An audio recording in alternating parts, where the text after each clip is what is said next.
Oh, I'm like instantly awkward. How you feeling? Yeah. Wait, what are you feeling? 972 comments on our first video about sex in a van.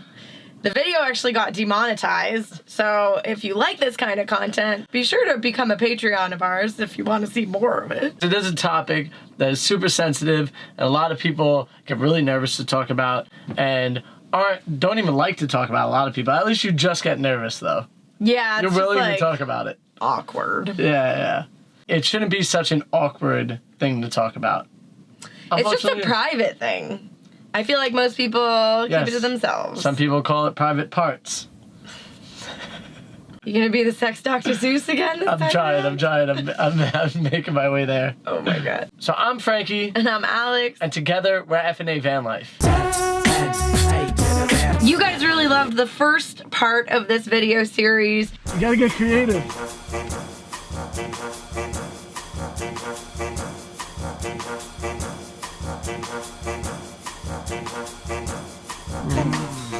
We got tons and tons of questions in the comments, so we want to kind of go through some of those today. We also have a new van. Which we made and thought about all the things that we messed up with in the first van. That way we could be comfortable while having sex. That's not the only reason that we redesigned. But it was a thought, definitely a thought process. Oh, sorry, I'm just trying to get into the cupboard.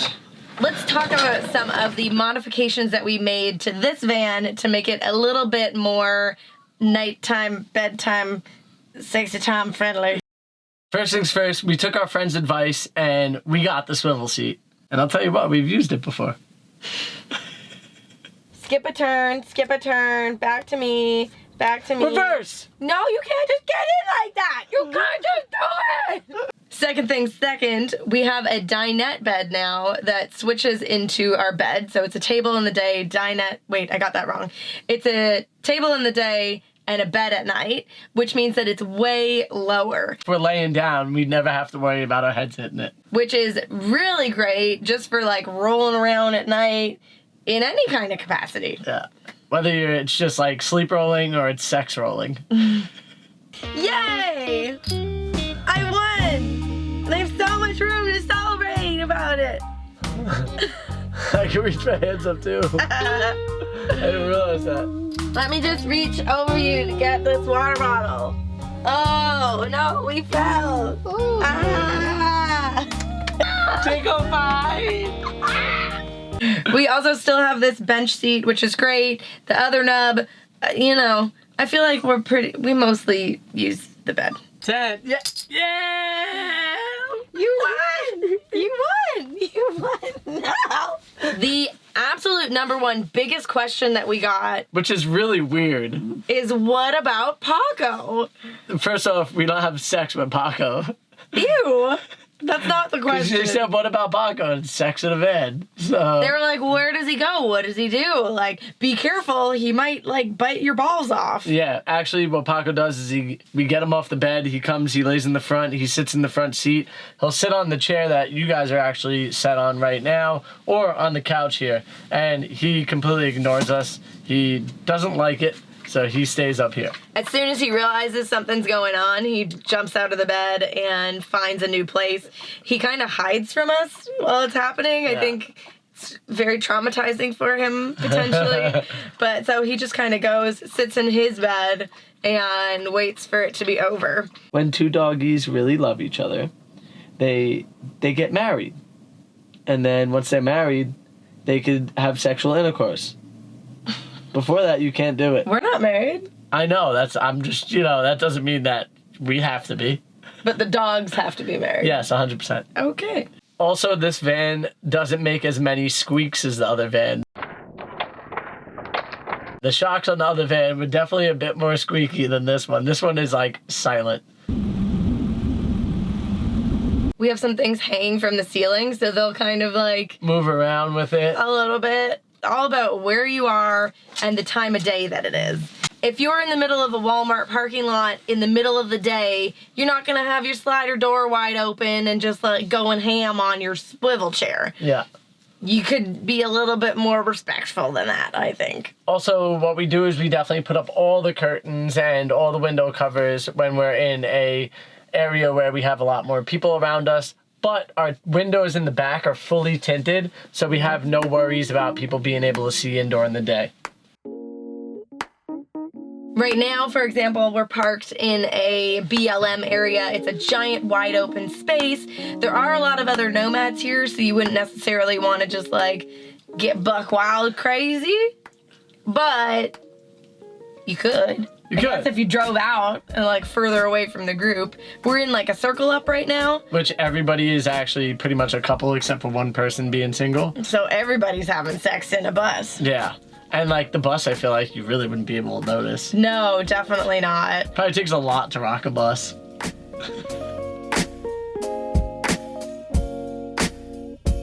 Today is kind of a great day to have sex in a van because it's actually super windy outside. I don't think you guys could hear it, but there's enough wind to just make it look like the van's rocking and nothing's actually happening. Yeah, I feel like oftentimes the van rocks and nothing's happening on the inside. So that old saying, if the van's a rockin', don't come a knockin', they might just be cooking dinner. It's like partially true, let's put it that way. I would say like if Alex is doing a workout in here, or if like we're moving around, like sometimes we dance in here together.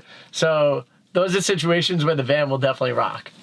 Obviously, there's a different cadence to the actual doing of it that would, you know, make the van go in a particular way for a particular amount of time. Look like right now it's rocking. So's the camera. Oh, snap, guys! The great thing about having lived in a van for over 2 years now is that we're not really uncomfortable about doing it in the van. We know when's a good time. We know when's not a good time. Yeah. When we first got on the road, there was that little bit of hesitancy in the beginning, but I think the more that you do something, the more comfortable you get with it. The first time you do it in a van, it's probably going to be a little bit awkward, a little bit unsure of yourselves, maybe especially for ladies. I think you can kind of like get into your head about things. I will say it's definitely way better than the first time you ever do it in a car.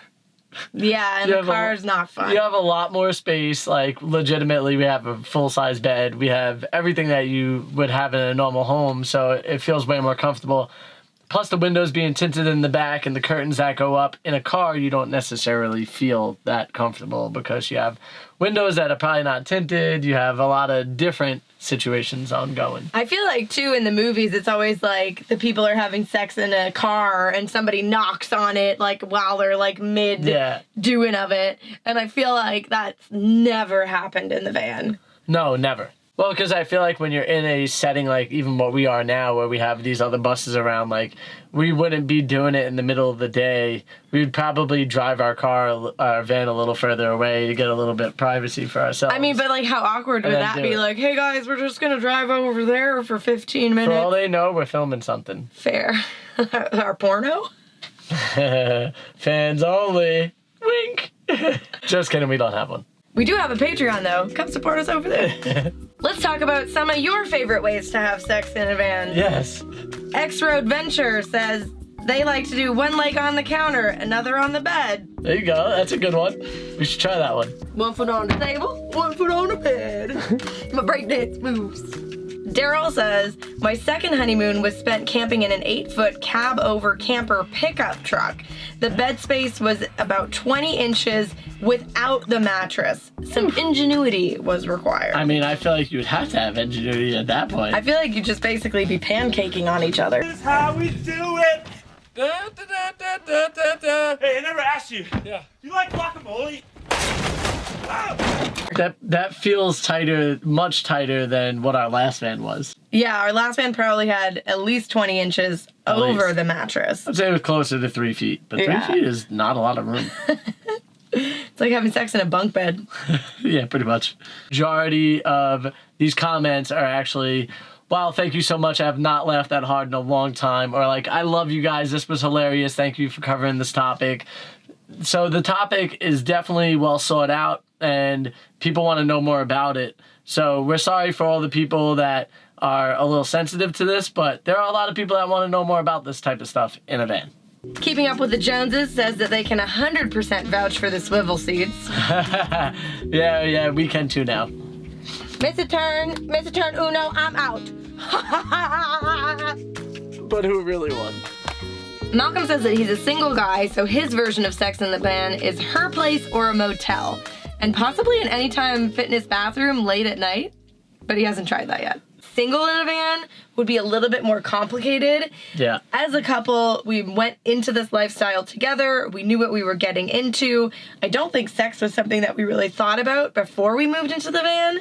Did you? No, not really. I mean, I don't think it's something that you naturally think about, like, my whole design should be thought out around sex. Definitely not. I think we think about the food eating aspect, like the being able to actually the sleep toilet, at night, the shower. Yeah, those are the things you think about first. So, like, sex in a van or just having sex in your space that isn't, like, the top priority, I guess. Where maybe it should be thought about more, or at least slightly thought about when you are building a van yourself. But as a single person, if you're dating in a van, I feel like that would be a little bit interesting because you meet up with somebody, maybe you met them on a dating website or maybe you met them in person, but then you've got to go through the whole thing of, I live in a van. Hey, you want to come back to my house? And you don't tell them, and then you slide open the sliding door. They're like, Oh, that's pretty cool. I will say, most of the single guys that we've met who live in vans live in, like, bachelor pads. Yeah. Like, if you think about, like, a dude's apartment, bachelor,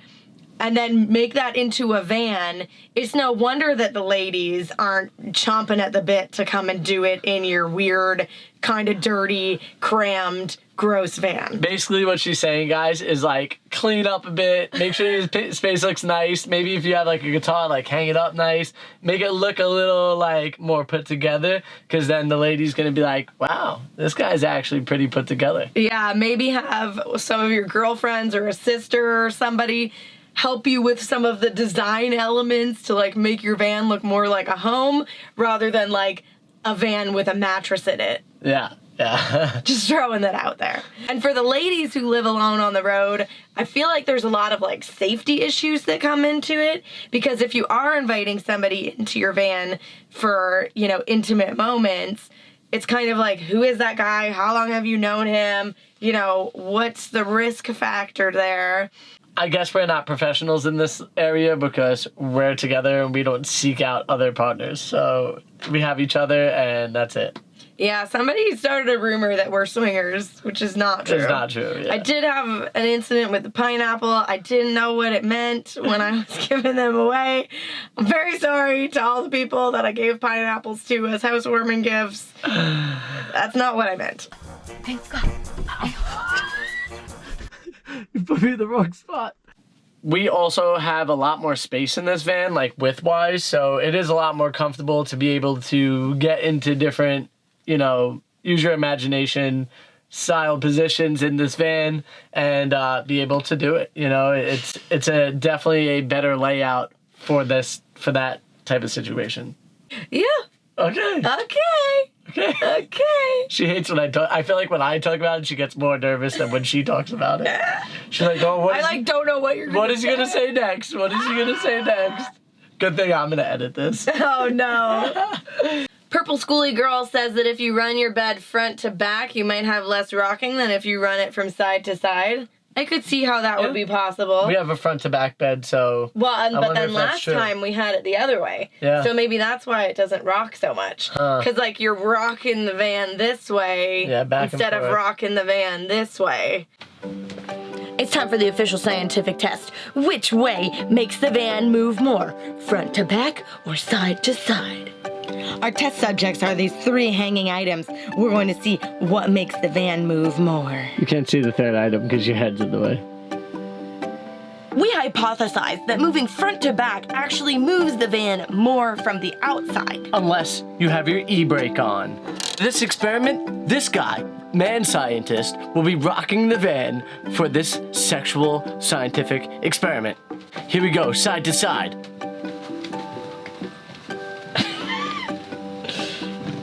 Science. And now for the front to back challenge. Retest front to back with the e-brake on. Here we go. Oh, it barely moves at all. The e-brake is the quick solution for the less rocking. What do you guys think? But then, I mean, if you're on like a pretty flat level, you might have the van going like this. Looking like it's inserted. Put your fingers away. You like when my fingers are out? No sexual fingers, Frank. Last time we talked about cleanup after the fact, and I feel like that is still very important in this van. Yep. Our toilet setup is much better than last time, so that's definitely really handy. Even the shower setup, it's a lot easier for us to, you know, take an actual hot shower too after if we wanted to, because, you know, once you get steamy, there's nothing like a steamy shower after. I see people asking in the forums all the time, like, do I really need a toilet and shower? And not that I would comment, like, think about your sex life, but maybe think about your sex life. Yeah. Because, you know, being able to shower off, like, obviously you could just have wet wipes or something like that. But, like, you know, things get crazy. And also, like, you know, people like to use the bathroom after a lot of the time, too. Mm-hmm. So having a good setup makes it a lot easier and a lot more comfortable for you to be able to do those things right after. Ooh, it's like a tub. Ooh, I'm taking a bath, baby. These are the things that people don't realize about van life. You need to be very comfortable with dealing with your body and the things that come out of it. There we go.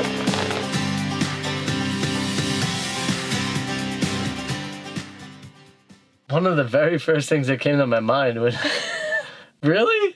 Mr. Veer says that one of the first things he thought about when designing his van was how to make the bed layout least messy during sex and all the movements. I can see how the bed frame would be important.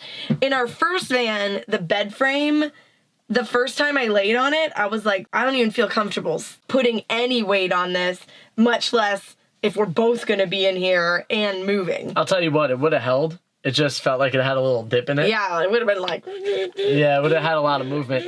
And the reason why I say it would have held is because it was actually like some like iron straps. So there would have been no way that it would have actually fell through the iron. It just would have been very uncomfortable. It just would have felt really uncomfortable. Yeah. So we reinforced that. And then this one, I think that the problem would be the dinette table. Like, that's what some people would think, like, ooh, that's kind of scary. Is it just going to break? And honestly, it's been, like, super solid. It hasn't really moved at all. I wonder if it's because of the epoxy as well, because I'm literally looking at Alex's table out there, and it's snapped in half. Yeah, but I don't know what he did on that table. He said somebody just, like, gently sat down on the edge of the bed. Huh. But whatever you're building and whatever your size is, you want to make sure that that bed is going to be supporting you. The last thing you want is to be in the middle of it, and then all of a sudden, you just fall down through the bed. That would be horrible.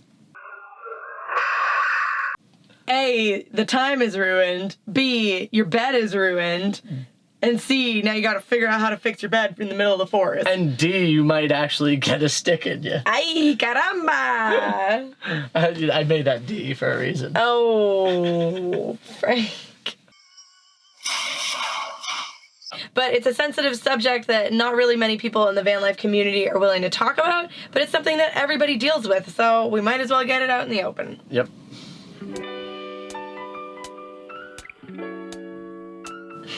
You did it. Good job. We did it. We did it. Yes, we did it. Now our neighbors are really gonna think something's happening. Woo! We did it. If you've enjoyed part 2 of Sex in the Van, let us know in the comments below. If you've never seen part 1, definitely go back and click it, because it is worth your while. I was gonna make sexy fingers. I take it back. Was it worth your while? It was 100% worth it. Yeah. I love you, babe. I love you too. There's no sexing in the sex video. Damn it. I always get denied. Only on camera. That's true. We would like to know a lot more about what it's like for you having sex in the van, so let us know in the comments below. Don't be too graphic, though. Yeah, like... we want to know, but, like, we don't want to know. Yeah, like, keep the details to a minimum, but, like, is it good? Like, try using analogies. Yeah, use analogies, like screwing in a light bulb. I don't know how that works, but... idea. Bing!